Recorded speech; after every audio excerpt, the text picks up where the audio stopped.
Cette fois, est-ce que c'est le retour du 11 septembre Évidemment, l'événement était dans toutes les têtes. Non, mais il était dans toutes les têtes. Et d'ailleurs, vous allez voir, en regardant ces images, qu'on en a épousé, consciemment ou pas, la dramaturgie. Oui, regardez. L'Amérique en deuil et en état d'alerte après l'attentat meurtrier du marathon de Boston. 176 blessés, 3 morts, dont un petit garçon de 8 ans. L'Amérique traumatisée. La plus ancienne course du pays, qui en quelques secondes tourne au cauchemar. Un spectateur filme lui aussi la scène. Il se rapproche, lorsqu'au loin, tout à coup,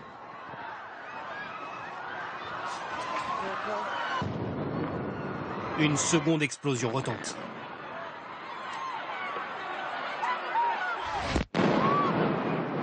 Sous un autre angle, on voit bien la stupéfaction des coureurs. Puis la terreur qui s'empare des spectateurs. This morning, they are being hailed as heroes. Carlos Arredondo and his wife were in the VIP section, passing out American flags for U.S. soldiers when the bomb exploded right in front of them. He sprang into action, stopping the bleeding of an injured bystander who lost both his legs. Former New England Patriot Joe Andruzzi, who was there in support of his cancer foundation, is seen here carrying an injured woman to safety. Les Américains refusent de céder à la terreur. Ce que le monde a vu hier, après l'explosion, ce sont des histoires d'héroïsme, de générosité et d'amour. Les internautes se sont mis à scruter photos et vidéos et se sont regroupés sur une page du site Reddit intitulée « Trouver les poseurs de bombes de Boston ». L'un des tout premiers suspects est surnommé « l'homme à la robe de chambre bleue ». Nous, on est tous des marathoniens de Boston. Un attentat comme ça, c'est pas un attentat anodin. C'est la volonté de semer la mort et la peur dans une fête populaire et d'une certaine manière de s'attaquer à ce qui est notre mode de vie occidental. Voilà, j'explique pour les téléspectateurs, c'est Laurent Wauquiez qui vous a fait... Laurent Wauquiez il n'a vraiment pas peur du ridicule, il est divin. Il a repris une formule qu'on a beaucoup utilisée au moment du 11 septembre, y compris l'attentat contre les valeurs, et que d'ailleurs Daniel Schneiderman a utilisé lui-même comme titre avant Laurent Wauquiez. C'était un gag dans votre bouche, enfin dans vos écrits, le marathonien de Boston, et c'était pour critiquer le traitement médiatique. Alors Isabelle Coutempère et Guy Milliard, je vais vous présenter juste après, mais je voulais d'abord que Daniel Schneiderman nous explique qu'est-ce que vous avez reproché, vous, à ce traitement médiatique de l'attentat de Boston. La surdose. L'overdose, la surdose. C'est-à-dire que je crois que le même jour que l'attentat de Boston, il y a eu plusieurs attentats en Irak, dont un extrêmement sanglant à l'aéroport de Bagdad. Qui a fait, je crois, 37 morts et des... Je vous ai cherché les images, je les ai, je vais vous les passer. Et des dizaines de blessés, mais évidemment, ça a fait 15-30 secondes dans les JT. Alors, ce qui est intéressant, c'est d'essayer de se demander pourquoi tout ce qui arrive aux États-Unis est toujours à ce point surmédiatisé. D'abord parce qu'ils en font énormément eux-mêmes sur leur propre surmédiatisation intérieure, si j'ose dire. Ils ont un système médiatique qui est extrêmement habile à fabriquer des histoires, des belles histoires, avec des héros. Là, il y a eu des héros, des gens qui sont allés sauver des blessés, les chercher, les porter sur des brancards, etc. Avec des victimes toujours très touchantes, un enfant de 8 ans qui venait d'embrasser son père, qui venait de courir le marathon. C'est vraiment touchant, ça. Mais bien sûr. C'est très touchant, mais je veux dire, leur système médiatique est fait de telle manière qu'il est polarisé sur des figures toujours de héros, de victimes, de méchants. Alors là, voilà, les méchants, on les cherche depuis 2 jours, on les traque partout, en direct. Et l'autre est en fuite et il serait être tchétchène. On les traque sur Internet. Alors tout le monde, il faut bien dire que là-bas tout le monde dérape allègrement. Je veux dire, les internautes dérapent en s'étant tous mis par centaines à la chasse à l'homme. Et voilà, la presse américaine a dérapé allègrement en faisant des unes sur des pauvres gens qui n'avaient rien à y voir et qui ensuite ont vu débarquer chez eux toutes les caméras et ont dû dire bah non, on n'y est pour rien nous. Puis c'est vrai, ils y étaient pour rien. Voilà. Et alors après, pourquoi à la limite que eux fassent de leur affaire domestique une affaire comme ça, avec du live 24 heures sur 24, on comprend. Mais pourquoi ils exportent ça sur quasi la totalité de l'Occident et du monde? Je crois que ça tient beaucoup, d'abord à leur suprématie culturelle, ça tient beaucoup au cinéma hollywoodien, à l'influence qu'ils exercent, à la fascination qu'exercent leurs images, voilà. Et ça tient aussi à un truc tout bête, qui est la surprésence de journalistes européens, sud-américains, africains, asiatiques aux États-Unis. Je veux dire, c'est le New York et Washington sont les villes au monde qui sont peut-être les plus couvertes par la presse mondiale. Je regardais ce soir, avant de venir, le 20h de France 2. Je ne sais pas combien ils sont là, ils sont 5 sur le coup. Il y en a 3 à Boston, il y en a un à New York. Alors il se trouve qu'il y a eu l'explosion du Texas en même temps, donc il y en a un qui est parti au Texas. Je pense que France 2 a envoyé un charter là pour le... Bon. Et donc, comme mécaniquement, tous les médias occidentaux ont des bureaux là-bas avec des journalistes qui ont beaucoup de boulot, c'est vrai, mais enfin, voilà. Donc, au total, ça aboutit à cette obscénité qui fait que le malheureux enfant américain qui est mort au marathon de Boston, on connaît son visage, on connaît son nom, on connaît son histoire, alors que les enfants qui meurent tout autour du monde... Et bientôt, il va y avoir un film. Et peut-être que les droits sont déjà en négociation. Et alors que les enfants qui meurent tout autour du monde dans des attentats tout aussi terribles resteront dans l'anonymat. Non seulement ils resteront dans l'anonymat, mais j'ai regardé, puisque vous l'aviez mentionné dans votre chronique, tous les attentats qui ont eu lieu ces dernières semaines. Ils ne sont pas mentionnés, les enfants. Jamais, d'ailleurs, regardez. Voilà, tous les attentats qu'il y a eu, beaucoup plus meurtriers, effectivement, que celui de Boston, beaucoup moins couverts, et qui ont créé beaucoup moins d'émotions, il faut bien le reconnaître, ici même, y compris chez les journalistes et dans la population. Voilà tous ces attentats. Regardez. C'est la même double explosion dans ce club de billard bondé d'un quartier chiite.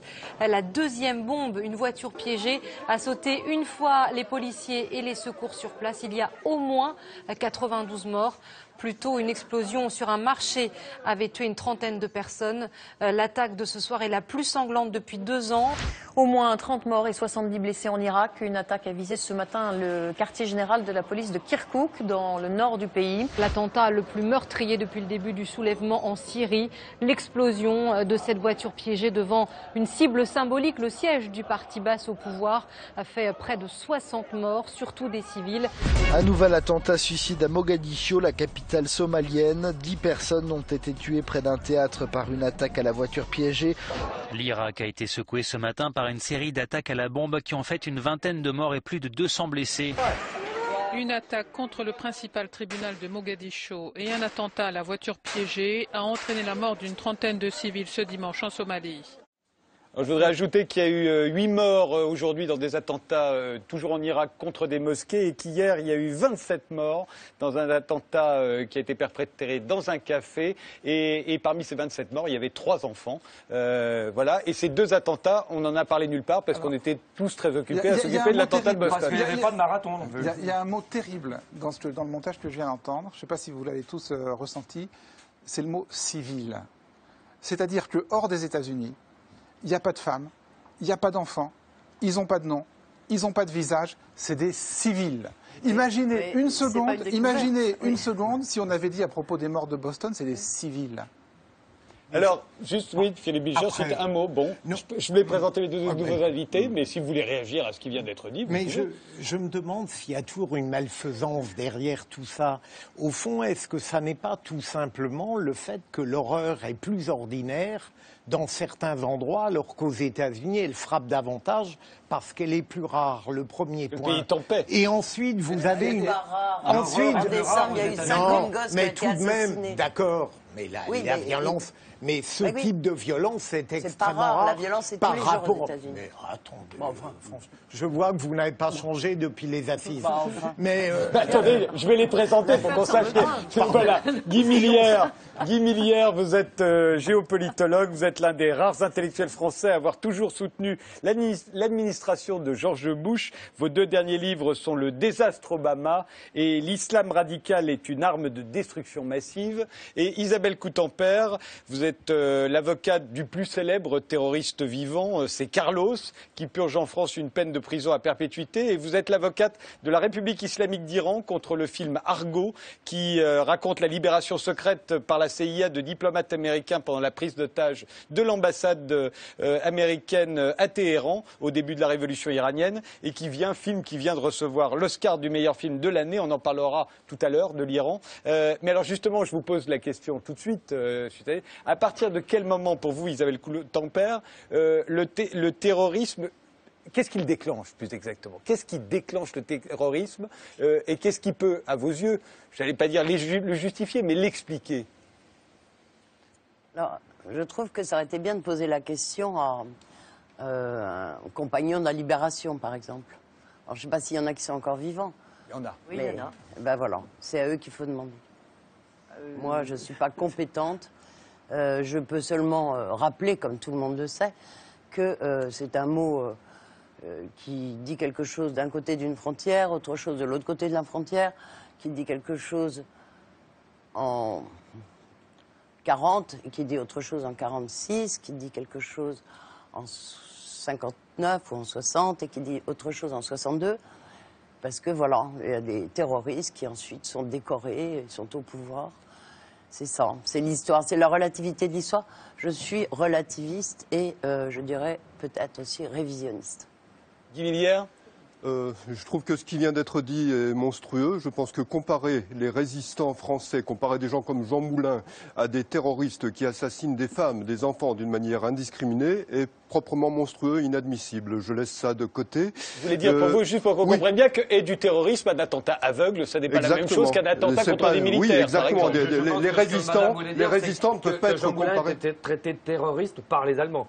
Oui, mais les Allemands étaient nazis, les Allemands étaient totalitaires, les Allemands étaient l'auteur d'un génocide. C'est vrai que les résistants étaient traités de terroristes par les Allemands. Oui, mais ça n'est pas pour autant que ça légitime la position des Allemands. Et par rapport à ce qu'a dit Daniel Schneiderman, je voudrais dire, effectivement, quand il y a un attentat aux États-Unis ou quand il y a un attentat en France, on en parle beaucoup plus. Pourquoi? Parce que ce sont des attentats qui frappent des démocraties, qui frappent des sociétés de liberté. Quand il y a des attentats, quand il y a des attentats dans des pays qui sont des États faillis, je dirais qu'hélas, il y a une accoutumance qui se fait au terrorisme et une banalisation du terrorisme que je ne justifie aucunement. Je la regrette, mais c'est un fait où nous sommes dans cette situation-là. Et Guantanamo, c'est démocratique. Je voudrais quand même finir une seconde, si on peut me permettre. Bon, je finis ma phrase quand même. Je veux ajouter que ce qui vient de se passer à Boston, c'est le retour du terrorisme à l'intérieur des démocraties, et c'est une certaine forme de piqûre de rappel. On a eu tendance à glisser vers une mentalité du 10 septembre, d'une mentalité d'avant le 11 septembre 2001. Je dirais que c'est un retour à la mentalité du 11 septembre. On redécouvre qu'il y a un danger islamiste radical, qu'il y a un totalitarisme islamique, qu'il y a une guerre contre le terrorisme islamique qui continue. Ils n'ont même pas chopé les mecs, et pour vous, c'est déjà des islamistes dangereux? C'est ça, c'est Hollywood. Ça a l'air d'être deux amateurs. Non, ce ne sont pas des amateurs, ce sont des gens...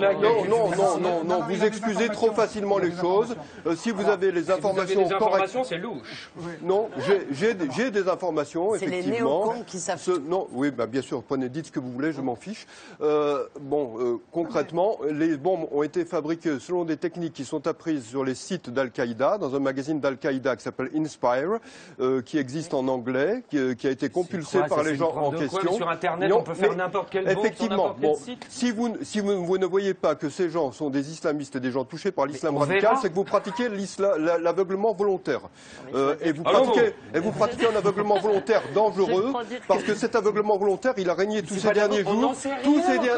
Tous ces derniers jours, on a dit que c'était l'extrême droite. Mais vous êtes quasiment tous les attentats de ces dernières années, ce n'était pas l'extrême droite. Tous les attentats de ces dernières années, à une exception près, ont été des attentats islamistes. islamistes. Il faut regarder en face le danger représenté par l'islam radical. Si on ne le regarde pas en face, ce qui va se produire, c'est ce qui se produit dans certains cercles en France, c'est-à-dire qu'on fera l'amalgame entre tous les musulmans et on va déclencher des phénomènes de guerre civile. Il faut circonscrire l'islam radical, et je serai d'accord avec mon ami Daniel Pipes, avec qui j'ai fait un livre, l'islam radical est le problème, l'islam modéré est la solution. Si vous ne voulez pas voir cela, vous vous aveuglez et vous vous préparez d'extrêmement graves dangers pour le futur du monde. Olivier Pi, France-Israël, c'est ça? Olivier Pi et Alain Benoît. Je ne suis pas conspirationniste du tout. Il y a quelque chose quand même dans cet attentat de Boston qui me trouble, c'est l'absence de revendication. Alors ça, je crois que ça peut arriver après, vous savez, parfois. J'ai peut-être pas toutes les informations, mais pour l'instant, ce ne sont pas de dangereux islamistes qui ont fait cette revendication. Il n'y a pas de revendication. Ça, je trouve ça un peu effrayant. L'idée qu'il puisse y avoir une violence pulsionnelle, quasiment sans raison, ou qui cherche une raison, qui ne trouve pas de raison. Dangereux. Et ça me ferait, je pense que c'est quand même digne d'être scruté, d'être écouté, d'être questionné. L'idée que on puisse arriver à un niveau de violence qui n'a plus aucune revendication. Alain Benoît. Oui, c'est intéressant. Oui. C'est un fait historique que tous les terroristes ont été considérés comme résistants par leurs partisans et comme terroristes par leurs adversaires. Il n'y a pas besoin de se référer à l'occupation française pour ça. Prenez toutes les guerres anticoloniales, prenez la fondation de l'État d'Israël qui a fait abondamment usage du terrorisme, prenez tous ces événements, les exemples sont innombrables. Deuxièmement, nous revenons, j'aurais surtout une pensée pour Bobby Sands. C'était de l'humour. Oui, je l'avais bien compris. Ça s'est pas vu. Continuez, Alain Benoît. L'humour celte. Si je comprends bien, pour Guimillère, le terrorisme est surtout très méchant quand il touche des civils. Donc je suppose que vous condamnez bien entendu les massacres israéliens de Deir Yassin, que vous condamnez évidemment l'usage des drones par des fonctionnaires qui dans leur bureau de Washington, comme dans des jeux vidéo, appuient sur des boutons pour massacrer des familles entières à l'autre bout en Afghanistan. Mais là encore, c'est la même chose qu'avec les années 30. La comparaison... c'est vrai, vous avez raison, la dramaturgie est tout à fait comparable au 11 septembre. Ça n'a aucun rapport, ni par l'ampleur, ni par l'objectif. Ça n'a aucun rapport. Karl Marx disait très justement que l'histoire, quand elle revient toujours comme farce. C'est pas une farce, bien entendu. Il y a 3 morts, dont un enfant, ce qui est évidemment beaucoup trop, mais c'est tout à fait évident que ça a été commis par des charlots et des amateurs qui étaient avec leur sac à dos contenant leur coquette minute et qui paradaient devant les caméras de surveillance. Hein. C'est pas des professionnels. C'est pas des professionnels. Françoise Bechtel et Philippe Bilger. Je crois que quand même dans ces affaires, il faut toujours garder l'esprit ouvert, l'esprit éveillé et un esprit d'analyse. Si quelque chose a fait de nous des citoyens formés et éclairés, nous ne le sommes jamais assez, c'est la volonté de chercher quelle est la raison, quel est le quid derrière quelque chose. Aujourd'hui, nous ne savons rien derrière cela. Alors nous disons ce qu'il y a eu à Boston en disant ça doit être le djihadisme. Pourquoi pas? On fait la louche, on n'analyse pas, ça n'est pas fatigant. Et comme ça, on continue à foncer droit dans le mur d'un ennemi qui est aveugle. On dit aussi, il y a des, et vous l'avez souligné, Olivier Pi, il y a des formes de violence qui ne s'expliquent plus, qui sont, j'ai peut-être mal compris votre propos, vous sembliez dire, qui sont même au-delà du terrorisme, parce que le terrorisme lui-même, au fond, a une revendication, fut-elle erronée, fut-elle folle. Bon, on peut, ça c'est une analyse au moins. On peut s'y opposer, mais ça au moins c'est une analyse, c'est la tentative pour essayer de comprendre quelque chose. Si nous ramenons ça à Boston, nous avons la plus grande démocratie du monde, comme on dit souvent, qui tout de même n'est pas tout à fait pour rien sur la violence qui s'est produite dans le monde entier. Et nous assistons peut-être, c'est peut-être aussi un élément dont on n'a pas parlé tout à l'heure, de la scénographie que vous avez analysée. Nous avons peut-être d'une certaine manière les soubresauts de l'Empire, les derniers soubresauts de l'Empire au XXIe siècle, un empire qui sait que maintenant il ne domine plus le monde, et de Washington ou de Guantanamo, pourrait-on dire, jusqu'en Afghanistan, nous assistons aujourd'hui à des soubresauts qui nous sont incompréhensibles, parce que nous n'avons pas toutes les clés pour les analyser, mais que l'historien pourra analyser dans 10 ans, dans 20 ans. Philippe Bilger. Là, j'avoue que je ne saisis pas le rapport avec le marathon. Mais enfin, c'est pas grave. Au fond, on dit que c'est pulsionnel, que peut-être c'est irrationnel. En tout cas, ce mouvement avait à l'évidence un double but, même si on n'a pas encore identifié les auteurs. C'est d'inspirer la terreur et c'est de tuer des innocents. Le double but est atteint sur ce plan-là et donc je dirais que ça n'est peut-être pas une violence gratuite, même s'il y a des êtres en dehors du champ politique qui parfois ont cette espèce de sadisme profond de porter atteinte à la vie d'autrui. Moi je trouve qu'il n'y a pas lieu de traiter avec une forme de dérision ce qui s'est passé là, parce que c'est infiniment grave. Et pour répondre à Daniel tout à l'heure, je me demande si l'attitude de critique avec le retrait, le recul qui est la vôtre n'est pas toujours un peu confortable dans la mesure où, dans l'immédiateté, dans l'inventivité du quotidien, les journalistes, même les plus consciencieux, je crois, prennent ce qui leur relève, ce qui tombe sur eux, et ne font pas toujours la hiérarchie lucide et cohérente que nous permet une émission comme celle de ce soir. Par exemple. Mais il faut pouvoir comparer ce qui est comparable. Les incidents, l'attentat de Boston, c'est horrible, bien sûr. Ça n'a rien de comparable avec le 11 septembre. Ce qui est remarquable, c'est qu'à la suite des événements du 11 septembre, les États-Unis ont mis en place un plan de lutte contre le terrorisme incroyablement coûteux. Plus de 100 milliards de dollars par an. Ça fait 1100 milliards de dollars qui ont été dépensés. À peu près pour rien, puisque les seuls attentats islamistes, entre guillemets, qui ont été désamorcés aux États-Unis, c'était ceux qui avaient été organisés par le FBI lui-même, qui, pour des fins de propagande, décelait des petits groupes d'excités, leur filait des explosifs, qui évidemment ne marchaient pas, et puis feignait de les découvrir au dernier moment pour dire « Ah, on a démantelé un réseau ». De la lecture des journaux. Mais parce que c'est la vérité. À Fort Hood, c'était organisé par la CIA. C'est la vérité, prenez les archives. Non, ce que vous dites... Soyons pas naïfs, monsieur, tous les services de renseignement... Je ne suis pas conspirationniste. Pas du tout.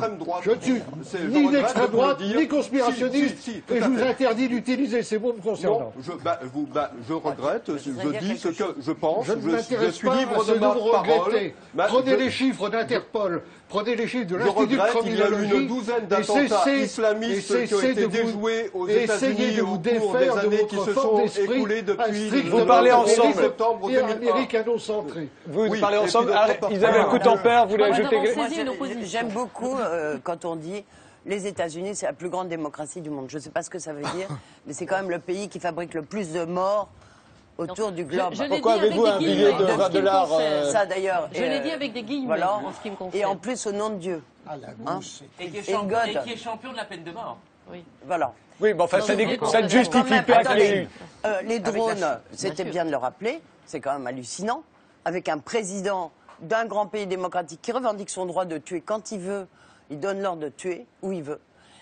Un pays qui, à Guantanamo, on en parle encore récemment parce qu'il y a tout un tas de types en train de crever, parce que, soi-disant, c'est des islamistes, vos ennemis, monsieur, donc on a qui est allié aux néoconservateurs américains. Hein, donc des gens qui ont été enlevés, qui sont... D'ailleurs, la France se comporte extrêmement mal. Une grande démocratie, la France. Il y a des gens qui demandent à être accueillis par la France. Ils sont en train de crever. C'est votre pays idéal. À Guantanamo. Non. Ils sont en train de crever à Guantanamo. Quelle honte pour la France. Diplomatiquement, ce n'est pas si facile. Oui, enfin, ça ne veut pas dire que la France il n'y a ne aucune considère pas excuse. cela. On est dans une démocratie, soi-disant la patrie des droits de l'homme. Les États-Unis respectent les droits de l'homme. Ils font torturer ailleurs, on le sait. Oui. Hein, avec la complicité des États européens. Donc c'est quand même une plaisanterie. Et c'est quand même le pays qui lance des guerres partout, parce qu'effectivement, cet impérialisme, il faut bien se maintenir. Des guerres, Donc, qui envoie des guerres partout, non mais simplement, on parle de la violence. Qui produit la violence? Qu'ils aient des violences internes, ils en auront de plus en plus. Les gens, progressivement, perdent la boule. Je parlais quand même de ces massacres récurrents dans les écoles, mais ça c'est grave. Vous parlez des meurtriers de masse. De deux types, là, si ça se trouve, c'est des conneries, ça. Mais il y a des massacres régulièrement de types qui sont avec des armes, qui vont tuer dans les écoles. Et les conservateurs ont empêché qu'on limite l'accession libre au port d'armes, alors que 99% des Américains sont pour. Le système parlementaire américain a réussi à l'empêcher. Philippe Bilger et Christophe Alévèque, d'abord. 300 millions d'armes aux États-Unis, presque autant d'habitants, dont beaucoup d'armes de guerre. Et la culture de la violence qui fait partie de l'esprit américain depuis sa fondation. Oui, mais c'est un autre sujet. Que je vous rappelle que là, c'est un attentat contre les Américains. Christophe Alévèque. C'était un marathon international. Même en cas d'attentat contre les États-Unis, l'anti-américanisme primaire qui existe en France ressort. C'est ce qui est en train de ressortir. Tout à l'heure, Madame parlait d'empire. C'est absolument odieux d'entendre parler d'empire. Si les États-Unis n'existaient pas, nous parlerions peut-être allemand. N'oubliez pas ce qui s'est passé il y a 70 ans. S'il y a 70 ans, les États-Unis n'avaient pas été là, je ne sais pas où nous serions. Nous parlerions peut-être allemand et Hitler aurait peut-être gagné la guerre. Ça prétend mettre la France sur l'administration s'il n'y avait pas eu des résistants pour les en empêcher. Christophe Alévèque et... Il serait temps, je pense, de recentrer le débat. Parce que je vois que tout devient violence. C'est le thème de l'émission. On parlait, mais on parlait. Je dis pour les téléspectateurs qui arriveront en cours. On parlait des déséquilibrés et on parle de terrorisme. Peut-être que le sujet est le même. C'est-à-dire que là, visiblement, on ne sait pas qui est responsable de ces attentats à Boston. Visiblement, deux jeunes caucasiens qui sont là-bas depuis très longtemps, dont un... Maintenant, on connaît... ce qui est hallucinant, c'est que, imaginez le mec qui est complètement perdu, désespéré, qui ne croit plus en la vie, qui est frustré, qui développe une haine, qui voit toutes les images qu'il a vues là, et à un moment donné, il fait « Putain, ces deux mecs, on parle d'eux ». Je pense que ce genre de choses crée des vocations. Vous voulez dire qu'il ne faudrait pas le montrer ? Moi, le traitement médiatique de ce genre de choses, je ferai 15 secondes dans les journaux télévisés. Malheureusement, il y a eu un attentat à Boston qui a fait 2 morts, dont un enfant. C'est terrible. Point. C'est bizarre, parce que quand... Attends. Sur ce plan, je vous donne raison. Je pense que c'est bizarre de vouloir censurer le journalisme et l'information. Non, mais c'est pas censurer le journalisme. Pourquoi vous parlez de censure ? Enfin, je ne veux pas débattre. Daniel, tu m'as coupé une fois déjà. Il coupe beaucoup. C'est une déformation. Les déséquilibrés et les terroristes, ceux qui sont engagés, Mohamed Merah, d'autres, qui sont engagés, qui sont complètement... on leur change l'esprit, la tête, parce qu'ils sont faibles. Parce que c'est un terrain favorable. Donc, à mon avis, même ces gens-là ne font pas d'actes terroristes par idéologie, mais simplement par faiblesse. Il ferait mieux de prendre du Temesta, de se faire soigner. Ce sont des malades. Et si on dit que ce sont des malades avant tout, nous avons notre part de responsabilité, que ce soit aux États-Unis ou ailleurs. Oui, il faut dire un mot là. Très vite. Est-ce que je peux juste vous reprendre sur un mot ? Mais certainement, évidemment. N'attendez pas d'aparté, Benoît. Daniel Schneiderman. Non, quand Alévèque a dit qu'il aurait fait 15 secondes, je suis peut-être... 15 secondes, 30, j'en sais rien. D'accord. Vous avez parlé de censure. Non, c'est que les journalistes se censurent pour ne pas faire des mules, mais ça me paraît très bizarre. Non, mais vous avez parlé de censure. Quand il parle de la neige en hiver, il ne censure pas, ça dure 25 minutes. Censurer, ne s'étale pas, est-ce que c'est se censurer ? Il y a 10 minutes, Frédéric Tadei, vous remarquez vous-même avec pertinence que les dizaines d'attentats sanglants, beaucoup plus sanglants que celui de Boston, qui s'étaient déroulés dans la même période, on n'en avait pas parlé. Oui, alors c'est de la censure, ça aussi ? Parlons-en, équilibrons. Un mort, c'est un mort. Merci Daniel Schneiderman, c'est maintenant que vous nous quittez.